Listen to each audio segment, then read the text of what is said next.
부온조르노 미스 시저입니다. 로마가 낳은 영웅이자 천재인 줄리우스 시저에 대해서 말씀드리려고 합니다.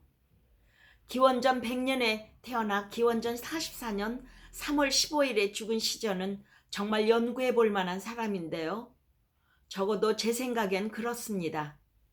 저는 시저의 통찰력을 담고 싶어서 별명을 미스 시저로 지었는데요.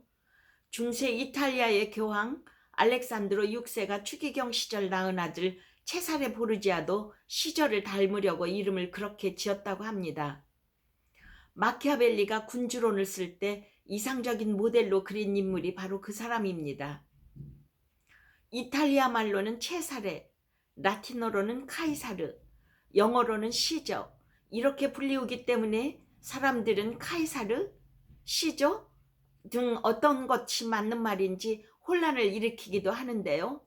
카이사르 생전에 고대 로마에서는 라틴어를 사용했습니다. 당시 알파벳 체계는 그리스 문자가 에투리레아에서 변형된 것이 로마에 전래되어 사용됐는데요. 현재 우리나라 국립국어원에서 인정한 표기가 카이사르이기 때문에 시저 이야기를 할 때는 앞으로 카이사르로 칭하겠습니다. 라틴어에서 GN이 붙어 있을 때 그 발음은 혀를 꾹 눌러 다림질하듯이 뇨 식으로 발음하는데요. 가문의 성씨를 뜻하는 코그노멘은 콘요멘으로 발음해야 합니다. 성을 뜻하는 콘요멘은 주로 시저뻘 되는 사람의 신체적 특징을 담고 있는 경우가 많은데요. 이 카이사르 성씨의 어원에 대해서도 여러 가지 설이 있습니다. 카르타고 언어로 코끼리를 카이사이라고 하고요.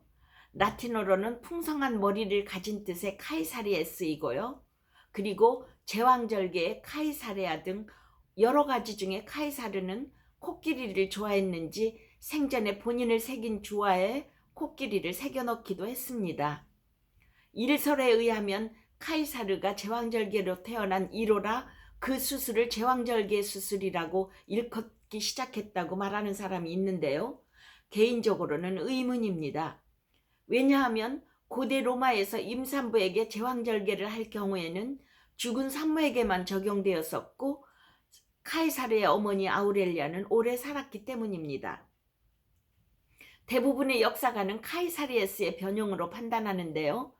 로마 시대 역사가 폴리니우스는 카이사르 조상 가운데 제왕절개로 태어난 사람이 있어서 자궁에서 잘 나온 그런 뜻으로 카이사르라는 이름이 붙여졌다고 주장합니다. 율리우스 시저, 카이사르가 태어났을 때 로마는 정치적으로 몹시 혼란을 겪고 있었는데요. 정치적인 문제를 직접 민중에게 들어보고 결정을 해야 한다는 민중파와 전통적인 방법으로 원로원에서 해결하려는 벌족파 간의 살육전이 교대로 이어지는 와중에서 카이사르의 고모부인 마리우스는 민중파의 대표격인 사람이고 벌족파의 대표인 술라도 카이사르 가문의 여자를 부인으로 맞이하기도 했고요. 어머니 가문인 아우렐리아 가게도 고위 귀족층이어서 이쪽 저쪽에 다 걸쳐진 모양새로 끼어있는 형국의 노인 셈이었는데요. 벌족파 수장인 술라의 살생부에 민중파라고 지목되면 재산을 몰수하는 한편 친족들까지 남김없이 죽여버리는 상황에서 10대의 카이사르는 자신이 민중파라는 것을 위험을 무릅쓰고 숨기지 않고 드러냅니다. 15살 때 법무관이었던 아버지가 출근하려다가 갑자기 급사하는 바람에 16살의 카이사르는 가장이 되었는데요. 율리우스 가문이 로마 건국 시조인 로무스와 레무스와 관련이 있어서 카이사르는 유피테르 신전, 그리스로 치면 제우스 신전의 고위사제로 공직을 시작합니다.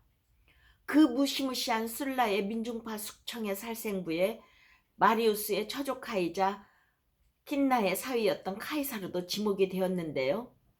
자신의 유산과 사제직, 아내의 지참금을 몰수당하고 부인 코르넬리아와 이혼을 하면 목숨만은 살려주겠다는 명령을 받았지만 이를 거부합니다. 도망을 가서 숨어 있다가 외가 쪽 영향력으로 사면이 되는데요. 서슬이 퍼런 권력의 핵심에게 자신의 성향을 숨기지 않고 드러내고 감히 명령조차 거부한 10대의 카이사르를 사면하면서 술라는 카이사르 속에 100명의 마리우스가 있다고 말했다고 합니다. 아마도 술라는 카이사르의 잠재적인 천재성을 들여다보지 않았나 생각이 듭니다. 사제직을 박탈당한 것이 전화위복이 되었는데요. 당시 사제직을 맡고 있으면 로마 밖으로 나가는 것이 금지되어 있어 군인을 할 수 없었는데 소아시아 터키 지역 속주에서 총독의 부관으로 군생활을 시작할 수 있었습니다. 이때가 19살 때인데요. 소아시아에 있을 때 타고난 활달한 성품과 재담으로 사람들에게 인기가 많았던 카이사르는 비티니아 왕국의 니코메데스 4세와 각별하게 친해서 왕궁에서 시간을 같이 보낸 적이 많았는데요. 카이사르 생전에 지긋지긋하게 따라다닌 동성애 설이 이 니코메데스와의 소문 때문이었습니다.